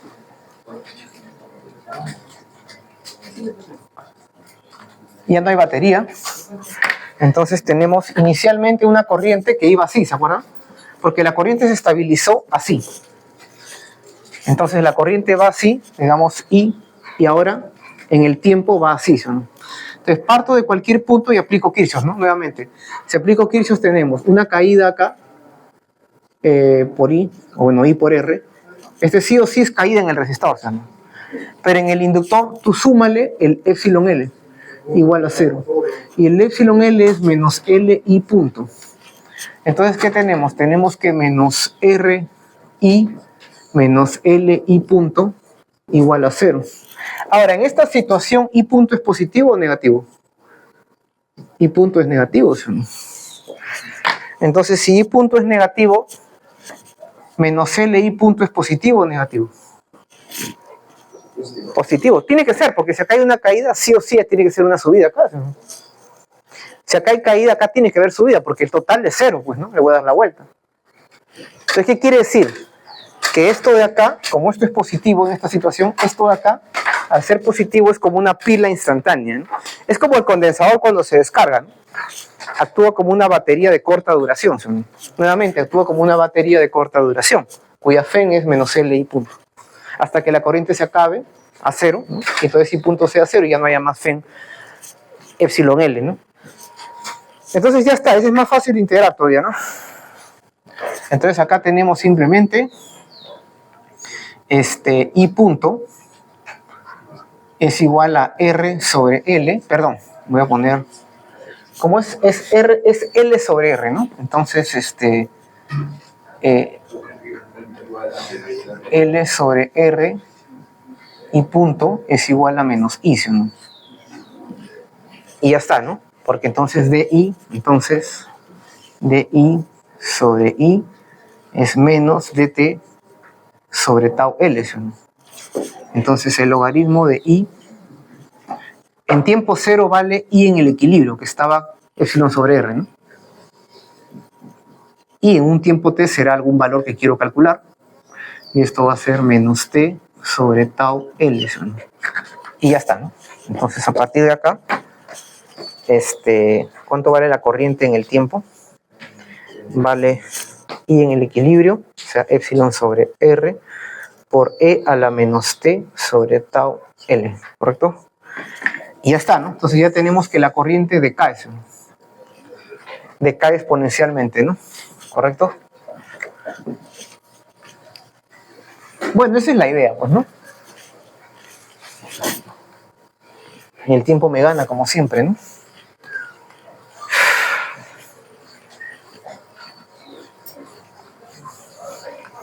El tiempo a mí ya me ganó hace tiempo, ¿no? Pero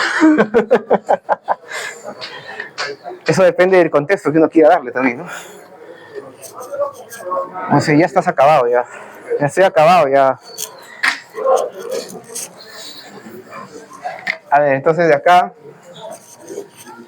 Pero hay que tomarse las cosas con gracia también, de vez en cuando, ¿no? Así como decía Feynman, ¿no? Cuando estaba muriendo, ¿no? Él tenía cáncer. Y él estaba demorándose en morir, parecía que ya había muerto, pero parece que a veces no muere bien, sino vuelve a resucitarse, ¿no? O sea, y decía el doctor, bueno, morir es tan aburrido, decía. Le quisieron morir de una vez porque es tan aburrido morir.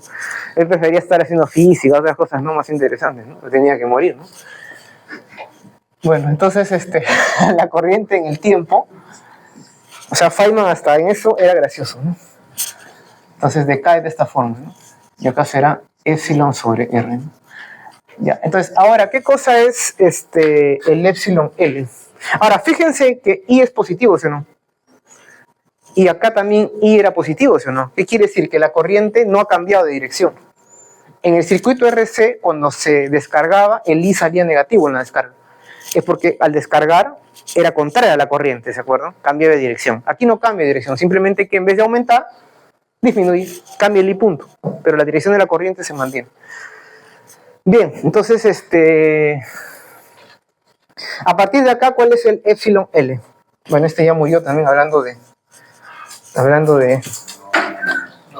la irreversibilidad, pero no importa, si se acaba, se utiliza otro, ¿no? Es así de simple, ¿no?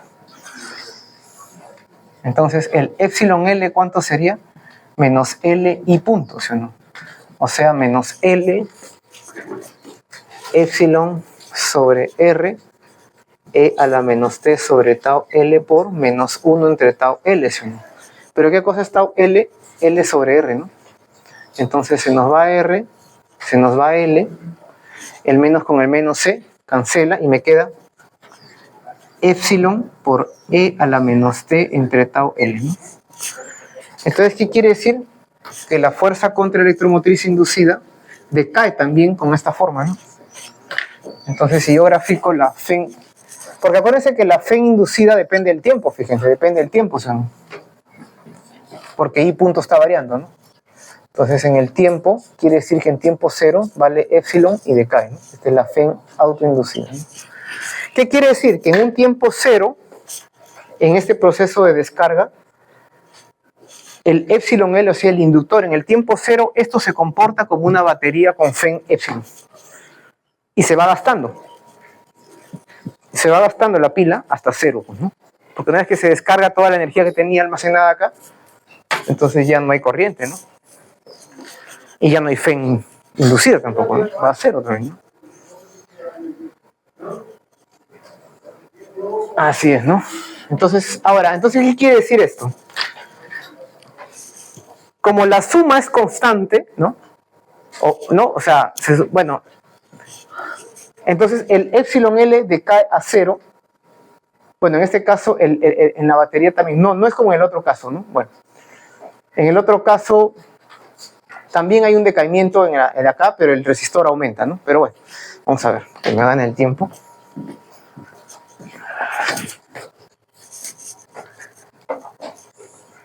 Bueno, aquí está entonces, ¿no? La corriente en el tiempo y la batería en el tiempo, el epsilon L, perdón, ¿no?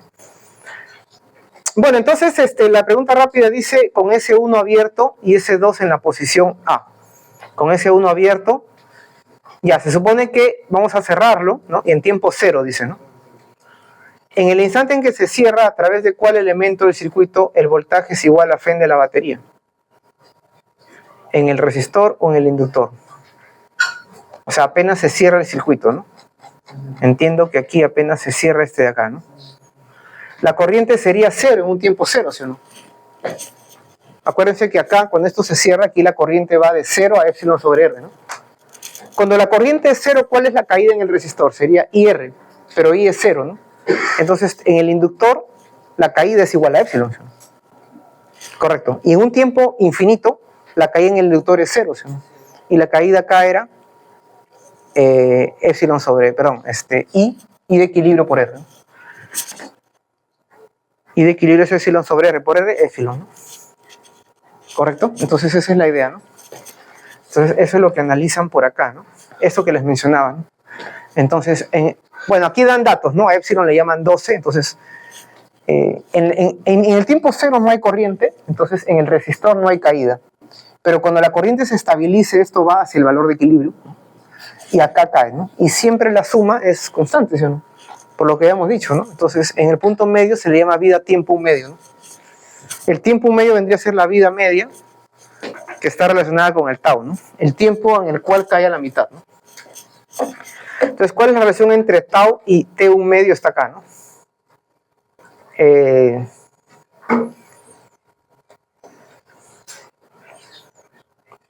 Si yo quiero aumentar este tiempo de encuentro, digamos T1 medio, o sea, yo quiero que en vez de que se encuentren en 3 y pico, se encuentren en 10, o sea, que esto sea más largo aquí, entonces yo necesito aumentar el tau, o el T1 medio, ¿no? ¿Y cómo aumento el tau? Como el tau es L sobre R, necesito o bien aumentar L o disminuir R, ¿sí o no?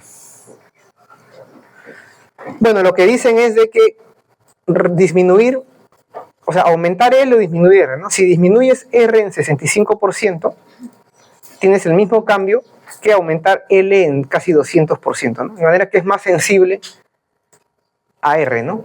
Modificar poquito R te da el mismo efecto que variar mucho L, ¿no? Eso es lo que quiere decir, ¿no? Y bueno, aquí viene la energía, ¿no? Entonces, como ya nosotros conocemos cuál es la ecuación, ¿no? Sabemos que quien suministra la energía es la batería, el resistor me quita, y la otra tiene que ir acá, ¿no? Al inductor, ¿no? Entonces, ¿qué pasa con la energía? Vamos a ver.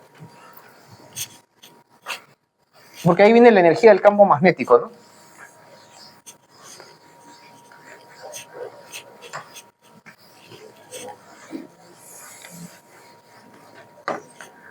A ver qué pasa con la energía. Energía en el inductor, ¿no? No, entonces simplemente nosotros, como ya tenemos la ley de Kirchhoff, que no es otra cosa que conservación de la energía, partimos de ahí, ¿no? Nosotros en el circuito de acá, ¿no? Donde teníamos una batería, teníamos una resistencia y un inductor, ¿no? Teníamos de que epsilon menos IR menos LI punto, que era igual a 0, ¿sí? Y multiplicamos por la corriente. Entonces tendríamos epsilon, también está muriendo esto de acá, también está muriendo. Vamos, son soldados, ¿no? Que han cumplido su rol en la vida. Entonces, I por epsilon menos I cuadrado R, aquí está el I cuadrado R, que es la potencia de efecto Joule, ¿no? Menos LI punto igual a 0. Ahora, ¿qué cosa era I epsilon? ¿Se acuerdan? Era la potencia que entrega la batería, ¿sí o no? Esto es la potencia disipada en el resistor. ¿Y esto de acá qué sería entonces? Sería el cambio de energía en el inductor, ¿no? Bueno, o pueden escribirlo de esta manera también, ¿no? I epsilon. Acá era una caída, ¿se acuerdan? En esta dirección, cuando I estaba aumentando, aquí había caída y aquí había caída también, ¿no? Entonces, si acá hay una caída, quiere decir que acá se está disipando la energía. Por eso es caída, ¿no? Entonces, lo que entrega la fuente se va en la resistencia y se va en el inductor, ¿sí? Entonces, esto de acá de alguna manera sería la derivada en el tiempo de la energía en el inductor, ¿sí? Y ya está, pues, ¿no? Está ahí, ¿no? Entonces, DUL sería L I punto dt. ¿Correcto? Esto sería LI. I punto es DI sobre dt, ¿no? Entonces es DI. Entonces ya está, ¿no? Integramos directamente porque L es una constante que viene de fábrica, ¿no? Geometría del medio. Entonces UL, por límites de integración, ¿no? Cuando la corriente es 0, no hay campo y no hay energía. Entonces acá inmediatamente sale 1 medio de L I al cuadrado, ¿no? Entonces ya tenemos la energía que guarda el inductor cuando por él pasa por una corriente I. ¿Correcto? ¿Y la energía dónde está? En el condensador la energía estaba no en la carga, sino en el campo, ¿no? Nuevamente, aquí la energía no está en la corriente, sino está en el campo magnético, que genera esta corriente, ¿no? En el otro estaba en el campo que generaba la carga, ¿no? Y tiene la misma forma de UC, ¿no? ¿Se acuerdan cómo era UC? 1 medio de CB al cuadrado, o también 1 medio de Q cuadrado, y acá ponle C abajo, ¿no? Entonces, acá es carga al cuadrado, acá es corriente al cuadrado, ¿no? O B cuadrado, ¿no? Tienen una forma similar, ¿no? Correcto, exacto. ¿Y por qué U? Bueno, Porque así le suelen llamar a la energía, ¿no? U por la uni, ¿no? Por el mejor equipo del universo, ¿no? Bien, entonces ya tenemos una expresión para la densidad de energía igualito, ¿no? Entonces, así como el capacitor, a partir de ahí sacábamos en el capacitor de placas paralelas cuál era la energía, ¿no? Era un medio de Q cuadrado entre 2C, ¿no? Perdón, o un medio de CD cuadrado. Cuando conocíamos C, epsilon sub 0 A sobre D, y B que era el campo E sobre D, la distancia, ¿no? Y teníamos el campo al cuadrado, ¿no? Ahora vamos a tener el campo magnético al cuadrado, ¿no? Entonces, para eso utilizamos algún sistema, ¿no? Algún sistema que puede ser justamente nuestro amigo el solenoide, ¿no? Entonces, en el solenoide nosotros teníamos de que L, ¿cuánto era? Mu sub 0 m cuadrado por el volumen, ¿no? Y entonces, ¿cuál sería la energía en este inductor, que es un solenoide? Sería un medio de L I al cuadrado. Y de ahí sale, ¿no? Ya. Pero ¿cómo era B? B era mu sub 0 n I, ¿no? Entonces I es B sobre mu sub 0 n, ¿no? Entonces esto de acá es un medio de L. L, ¿cuánto era? ¿Se acuerdan? Era mu sub 0 n cuadrado, acá B de volumen, I al cuadrado, que es B cuadrado sobre mu sub 0 al cuadrado n cuadrado. Entonces, a partir de ahí, ¿o me he equivocado en algo? Bueno, acá de aquí sale 1 sobre 2 mu sub 0, el n cuadrado se va, me queda B al cuadrado acá, ¿no? Y acá viene el volumen, ¿no? Entonces, esta es la energía en el inductor y se ve que la energía está en el campo magnético, ¿sí o no? Entonces, esta es la energía magnética, así como en el otro era la eléctrica, que guarda el inductor, ¿no? Entonces, a partir de acá, la densidad de energía del campo magnético también está fuera. Hoy día están. Entonces, acá, la densidad de energía del campo magnético. Ahora, el campo en general, así como el campo B y E, cuando el campo magnético varía en el espacio-tiempo, aparece el E circulando en el espacio-tiempo, ¿sí o no? En Faraday son campos dinámicos, ¿no? Entonces la densidad de energía también depende del punto del espacio y del tiempo, así como el E también, ¿no? Y esto sería un 1 sobre 2 mu sub 0 B al cuadrado, que depende del espacio y del tiempo, así como la densidad de energía del campo eléctrico, ¿cómo era? Era epsilon sub 0 sobre 2, y aquí era el campo eléctrico al cuadrado, que depende del espacio y del tiempo. Claro, si el campo es estático, pues es B cuadrado, nada más, ¿no? Pero en una onda electromagnética, por ejemplo, tienes E y B conviviendo a la vez. Entonces tienes que sumar los dos, ¿no? Porque tienes los dos campos que contribuyen a la energía de la onda, ¿no? ¿Correcto? Esa es la idea, ¿no? Bueno, entonces ahí se ve nuevamente, ¿no? El cuadrado del campo y el medio, ¿no? El mu sub 0 y el otro es el epsilon sub 0. Y para un fluido, ¿cómo era? La densidad de energía del fluido, el campo de velocidad de un fluido, era ρ medios v cuadrado, ¿no? Que aparece en la ecuación de Bernoulli, justamente, ¿no? V cuadrado. La energía dinámica del fluido, ¿no? Bueno, el tiempo, lo que quiero es simplemente, bueno, ¿qué sucede en el caso de la descarga? ¿Qué sucedía con la energía? Se la lleva el resistor, ¿sí o no? Entonces, si ustedes tienen, ¿cuál es la potencia en el resistor I cuadrado R, ¿no? Como tienen la corriente en la descarga, ¿se acuerdan que era epsilon sobre R, E a la menos T sobre tau L? Como tienes I cuadrado R y calculas la energía total, ¿no? Y esta energía total que el resistor disipa durante la descarga te sale justamente un medio de L, la corriente en equilibrio al cuadrado, que era la energía inicial que estaba aquí. La energía que se acumuló acá, una vez que se descarga, todo se lo lleva el resistor, ¿no? Así como el capacitor, igualito, ¿no? Igualito. Por ejemplo, ¿cómo calculamos la inductancia de un cable coaxial? Tenemos dos corrientes, ya saben que el coaxial es para que el campo externo sea cero, ¿no? El B. Entonces, acá tú tienes campo que circula por amperes, ¿no? Puedes calcular el campo en la distancia y tienes un flujo. Y si tienes flujo y tienes corriente, ¿qué cosa tienes? L.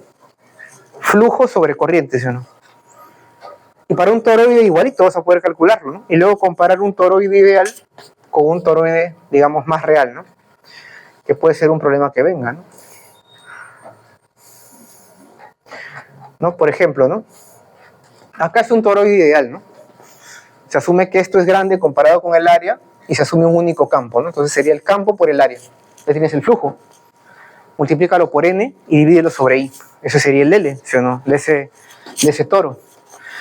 Pero ¿qué pasa si tienes un toro más real, digamos, ¿no? Un toro más real con cuernos, ¿no? Entonces, claro, si tienes un toro con dimensiones, a partir del punto medio tú sabes cómo es el campo, por ley de Ampère, pero depende del R. Entonces tienes que integrar el flujo de acá para acá. Y simplemente es integrar el flujo para un R, digamos. R, diferencial de R por H sería el diferencial de flujo, el área, ¿no? B de R, diferencial de área, integras y ya está, ¿no? Y igualito, ¿no? Sería N phi sobre L, ¿no? Y el problema que, ya saben, la fija, ya, para que ya, es este problema de acá, de una antena, ¿no? Tienes un cable que entra acá, otro que sale de la corriente acá, entonces entre los dos, ¿qué cosa hay? Mano derecha, flujo acá y acá, flujo acá, se suman, ¿sí o no? Los dos con un flujo acá. Entonces, en esta región tienes un flujo. Y como tienes corriente y tienes flujo, entonces tienes un L. Y si tienes un L, también tienes una energía, ¿sí o no? Un medio de Li cuadrado. Entonces puedes calcular cuál es la energía que almacena aquí, magnética, ¿no? Bueno, esa es la idea, ¿no? Entonces se ve nuevamente que depende del medio, el mu sub 0, el mu, y la geometría, ¿no? El W es la diferencia. Entonces, ¿cómo haces Ampère, no? Ampère, ustedes saben cómo es el campo de un cable, pero tienes que superponer, ¿no? Mu sub 0i sobre 2pi r más mu sub 0i sobre 2pi w menos r. E integrar eso, ¿no? Directamente, ¿no? Ya está, ¿no? Entonces ya saben que esa viene. Esa o la del toro real, ¿no? Bueno, ya tienen todo, pues, ¿no? Ahí vamos a ver. Ah, las teóricas ya las dije también. El motor, la fuerza contra electromotriz en el motor. ¿Qué más? La ley de Faraday-Lenz. Explicar el signo menos, por qué significa físicamente. Derivarlas en forma diferencial. ¿Saben? De la forma integral a la diferencial. ¿Por qué el campo magnético tiene energía si la fuerza magnética no realiza trabajo? Es porque el campo electromotor, ¿no? Hasta que se establezca un B, tiene que haber habido un E, ¿sí o no? Porque hubo un cambio en B. Y ese electromotor es el que realizó trabajo, ¿no? Después otra pregunta, una broma, es en el Betatron, deducir de que el campo en el radio es igual a un medio de el promedio del campo en el círculo, ¿no? No, eso está propuesto, ¿no? En el Medina, es directo, ¿no?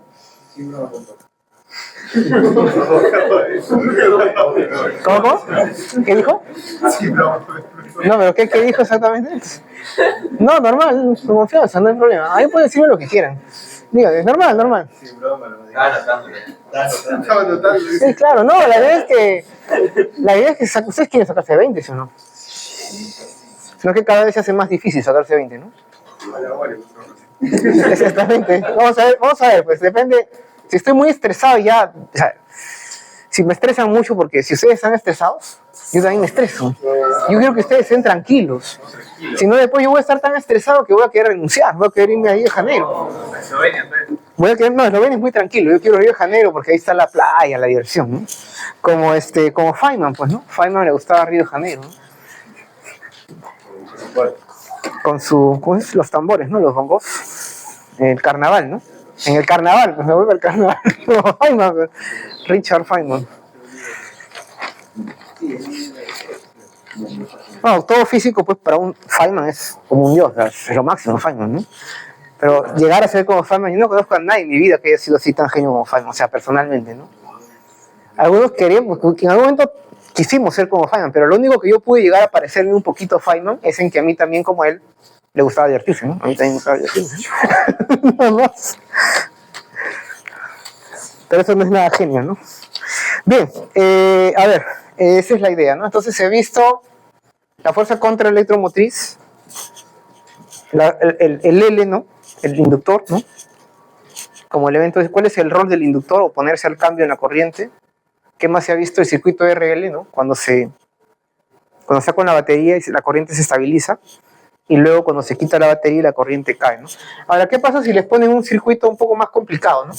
Por ejemplo,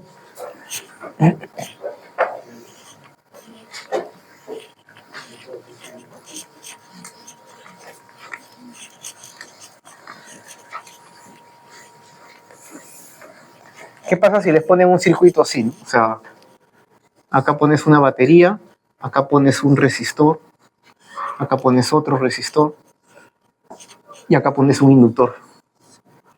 Vamos a ponerlo así. Entonces, por ejemplo, tienes acá R1, R2, epsilon y L. Ahí ya no es tan evidente, ¿no? Hay que plantear adecuadamente las corrientes, ¿no?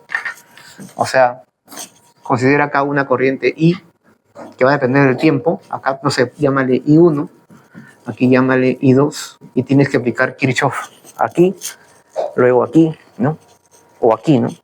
Y necesitas un sistema de ecuaciones, ¿no? Y te piden, por ejemplo, cuál es la corriente que pasa por acá, por el inductor. Entonces tienes que derivar cuál es I1, ¿no? ¿Y cuál sería la FEN en el inductor, por ejemplo? Epsilon L sería menos L, solamente I1 pasa por acá, entonces es I1 punto. Y tienes que, bueno, darle forma, ¿no? Voy a enviarles, en YouTube hay un canal donde encontré didácticamente estos temas. Y de repente les sirve. ¿O qué pasa, por ejemplo, si tengo dos inductores en serie o en paralelo? ¿Cómo se asociarían? En el libro de Medina es que lo hacen, ¿no? Aquí, por ejemplo, ¿cómo asocias en serie dos inductores? Fíjense.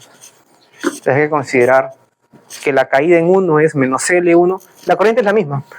Menos L1 y 1 punto. Ya en el otro es menos L2 y 2 punto. Pero acá va a aparecer una inductancia mutua. ¿Por qué? Como son dos bobinas que están cerca, hay un M, que justo ya se va a ver después, se va a ver el M, el circuito LC, oscilaciones, y el circuito RLC. El circuito LC va a ser el L, va a ser como la masa, y el capacitor va a ser como, la carga va a ser como la posición, ¿no? Y el capacitor va a ser como la constante elástica, ¿no? La inversa, ¿no? Pero como ustedes tienen una masa resorte y jalan la masa resorte del equilibrio, lo sacan, esto empieza a oscilarse, ¿no? Entonces, cuando lo sacas del equilibrio y la elongación es máxima, es como que el condensador está cargado, que la carga es la posición es máxima, y cuando se hace cero y la velocidad es máxima, el condensador está descargado y la corriente es máxima en el inductor. Entonces, esa es la idea de entender ese circuito LC, ¿no? Y tiene su frecuencia natural. Y luego, cuando pones una resistencia, es equivalente a tener un sistema masa-resorte en un líquido viscoso. Tienes la energía cinética, la elástica, y tienes una disipación por la viscosidad. Y nuevamente, ¿no? Es la analogía con el sistema mecánico, ¿no? Pero inductancia mutua es del experimento de Faraday el segundo, ¿no? Tienes un primario, una bobina, un secundario, una bobina, y cuando hay un cambio en el flujo o corriente en el primario, genera, ¿no? Cambias la corriente acá, cambia el campo 1, este campo 1 ingresa en 2 y genera un flujo de 1 sobre 2, y genera una FEN 2, ¿no? Entonces ahí viene el M, ¿no? Que es necesario. Entonces en el epsilon 1 es afectado tanto por su autoinductancia como por la del otro. Y acá también L2 por su autoinductancia y la del otro, ¿no? Y entonces, bueno, eso tiene que ver con inductancia mutua, ¿no? Que está acá, ¿no? Si tú tienes dos circuitos, por ejemplo, cerca, asumiendo que el uno es una bobina que tú puedes controlar la corriente, ¿no? Y el otro es una bobina simple, sin nada, ¿no? El experimento de Faraday, ¿no? Si yo cambio aquí la corriente, el campo cambia, ¿sí, no? Y por lo tanto el flujo del campo 1, o sea, I1, pero tú tienes un epsilon 1, que lo varías I1, varías B1, varías el flujo de 1 sobre 2. Entonces, al variar el flujo en esta bobina, aparece un epsilon 2, ¿sí, no? Pero debido a la corriente en 1. Entonces, asumes una proporcionalidad similar, ¿no? Entonces, la inductancia mutua va a ser de 1, que 1 ejerce sobre 2, es la misma fórmula, flujo sobre corriente, pero corriente en 1. Nuevamente es causa-efecto, ¿no? Si cambias aquí la corriente, cambia el B, si cambia el B, cambia el phi de 1 sobre 2. Y aparece el epsilon en 2, inducido, ¿no? Debido al otro. ¿Correcto? Entonces, a partir de ahí tú puedes... El M también depende de la... Por ejemplo, si yo los acerco, el flujo aumenta, ¿sí o no? Entonces, el M aumenta si los acerco. O si aumento el área, por ejemplo. Entonces, depende de la geometría y de cómo están orientados estos dos circuitos, ¿no? Por ejemplo, en un cargador de batería inalámbrico, ¿no? Tienes una base que tiene un número de espiras, un solenoide y un mango. Entonces tú variando la corriente en la base induces corrientes en el mango y puedes recargarlo, ¿no? Si asumes solenoides, entonces tú tienes cuál es el campo, ¿no? En la base, por ejemplo, la base genera un campo y el 2 está desconectado a una corriente. O sea, tú controlas la base, por ejemplo, es tu circuito que induce en el otro, ¿no? Y usas su fórmula, ¿no? I es la corriente en la base que genera su campo. NH es en el mango, el flujo que la base ejerce en el mango, y calculas más o menos cómo sería el M, ¿no? Pero el M va a depender del circuito específico, ¿no? Bueno, entonces vamos a ir parando por aquí, por motivos de salud. Ya saben los problemas que vienen, tienen todo para sacarse.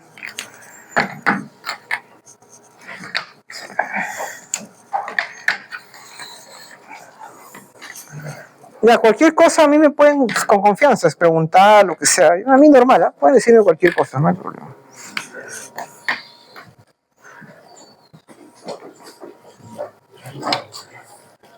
Entonces, ¿qué falta hacer? Bueno, inductancia mutua un poquito, ver la parte que ya está prácticamente ahí, ¿no?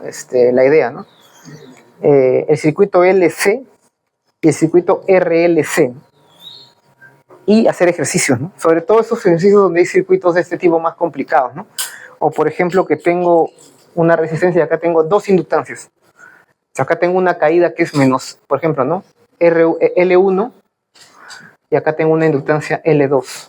Y acá tengo un M entre los dos, que es el mutuo, ¿no? Sabemos que existe un M, entonces acá el epsilon de caída sería menos. La corriente que pasa aquí sea I1, la corriente que pasa acá sea I2. La caída acá es menos L1 I1 punto, menos M I2 punto, y en el otro es menos L2 I2 punto, menos M I1 punto. Porque no están aisladas, ¿no? Hay una bobina cerca que lo altera, ¿no? Y me está faltando, ¿qué cosa? Tomar lista, ¿no?